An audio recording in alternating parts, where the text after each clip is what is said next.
দেখো আমি এখন বেরোচ্ছি একটু আমার হাজবেন্ডের সাথে, মানে পুজো কিছু কেনাকাটা টুকটাক বাকি আছে, তারপর হচ্ছে আমরা পুজোর মধ্যে একটু কোথাও একটু ঘুরতে যাবো, তার জন্য কিছু কেনাকাটা করতে যাচ্ছি।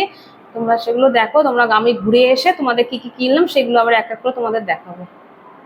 অনেকদিন ধরে যাবো যাবো ভাবছি, কিন্তু বেরোতে আর ইচ্ছা হয় না। তারপরে দিয়ে অবশেষে বেরিয়ে পড়লাম, বেরিয়ে পড়ে নিয়ে তারপরে যেতে যেতে হঠাৎ করে মাঝ রাস্তায় বৃষ্টি চলে আসলো, সেখানে গিয়ে আবার কিছুক্ষণ আমাদের দাঁড়িয়ে থাকতে হলো। তারপর বৃষ্টিটা কিছু কমলো, তারপরে আবার আমরা বেরোলাম, এবার কেনাকাটা করে নিয়ে তারপর বাড়ি চলে আসলাম। দেখো আজকে আমি বেরিয়েছিলাম, যে কি কি কিনে আনলাম সেগুলো তোমরা দেখো এক এক করে। প্রথমে আমার হাজবেন্ডের জন্য আমি একটা গেঞ্জি নিয়েছিলাম, টি শার্ট নিয়েছি এই যে, সুন্দর একটা কালার।